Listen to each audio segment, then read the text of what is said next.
Good morning students of class 9th. Today we are discuss about unit 1st chapter 4 tables and printing. Firstly we can discuss about the introduction of this chapter. In this chapter we can discuss about these topics: working with tables, formatting tables and auto format, printing a document and exporting document to PDF. Firstly we can discuss about the table. A table is an arrangement of text in the form of columns and rows. It consists of vertical columns and horizontal rows.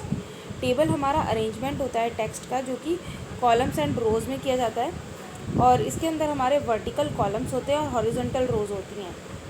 Now we can discuss about the cell. The intersection of a column and a row is called a cell. जो intersection होता है column और रो का, उसे हम cell कहते हैं. Next we can discuss about inserting a table. हम अपनी टेबल को किस तरह से इंसर्ट कर सकते हैं. To insert a table using table button on the standard tool bar. To insert a table using the insert menu. आप दो तरीके से टेबल को इंसर्ट कर सकते हैं. फर्स्ट है, आप टेबल बटन को स्टैंडर्ड टूल बार में से भी चूज़ कर सकते हैं, और नेक्स्ट है आप अपनी टेबल को इंसर्ट करने के लिए इंसर्ट मेन्यू में जाकर भी टेबल को इंसर्ट किया जा सकता है. Next we can discuss about moving a table. We can use the mouse to move a table cell और we can use the keyboard. अगर आपको अपनी टेबल में मूव करना है तो आप माउस के थ्रू भी मूव कर सकते हैं, या फिर आप कीबोर्ड के थ्रू भी टेबल में मूव कर सकते हैं. Next we can discuss about how to enter text in a table. अब आप अपने टेबल के अंदर किस तरह से टेक्स्ट को एंटर करेंगे वो पढ़ेंगे हम.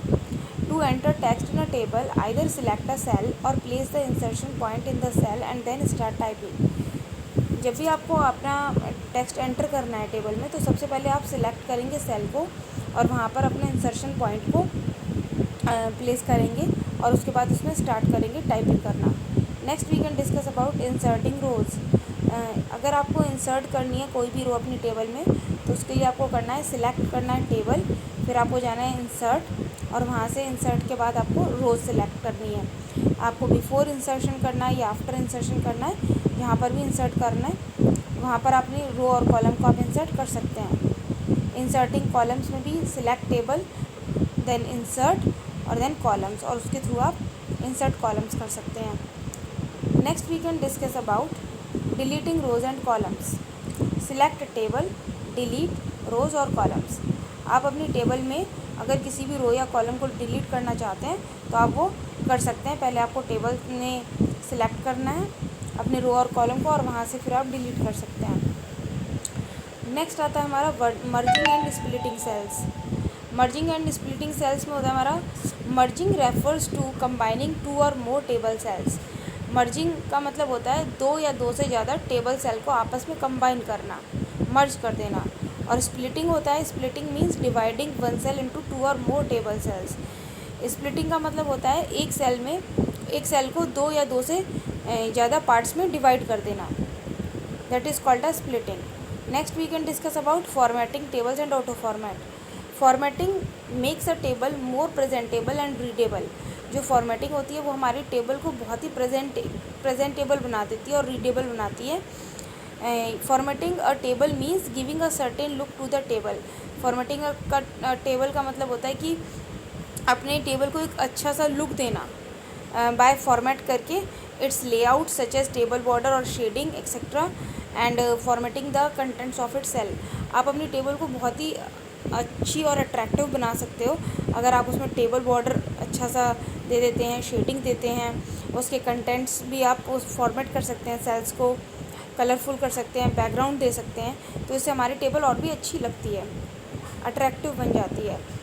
Steps of formatting a table layout. अब इसके स्टेप्स दिए हुए हैं. Firstly you can select the cell और range of cells, then select table from the shortcut menu. Alternative आप सिलेक्ट कर सकते हैं table menu from table properties. Table menu में जाएंगे और वहाँ पर से आपको टेबल प्रॉपर्टीज़ को क्लिक करना है कमांड को. After selecting cells or table, it will display the table dialog and you can select border and background. से आपका टेबल का डायलॉग बॉक्स ओपन होगा और वहाँ से आप अपना बॉर्डर और बैकग्राउंड सिलेक्ट कर सकते हैं. Then you can click okay button. Next, formatting individual cell contents. आप चाहें तो इंडिविजुअली सेल कंटेंट्स को भी फॉर्मेट कर सकते हैं. Select the range of cells and apply character formatting command to change font size और स्टाइल। उसके लिए आपको क्या करना है, पहले रेंज ऑफ सेल सिलेक्ट करनी है, उसके बाद आप अप्लाई करेंगे कैरेक्टर फॉर्मेटिंग कमांड को चेंज करने के लिए फ़ॉन्ट साइज़ और स्टाइल को। तो आज के लिए बच्चों बस इतना ही। आगे का चैप्टर मैं आपको कल पढ़ाऊँगी। अभी आप इन नोट्स को रिवाइज़ कर लीजिए और अपनी अपनी कॉपीज़ में नोट डाउन कर लीजिए। Thank you.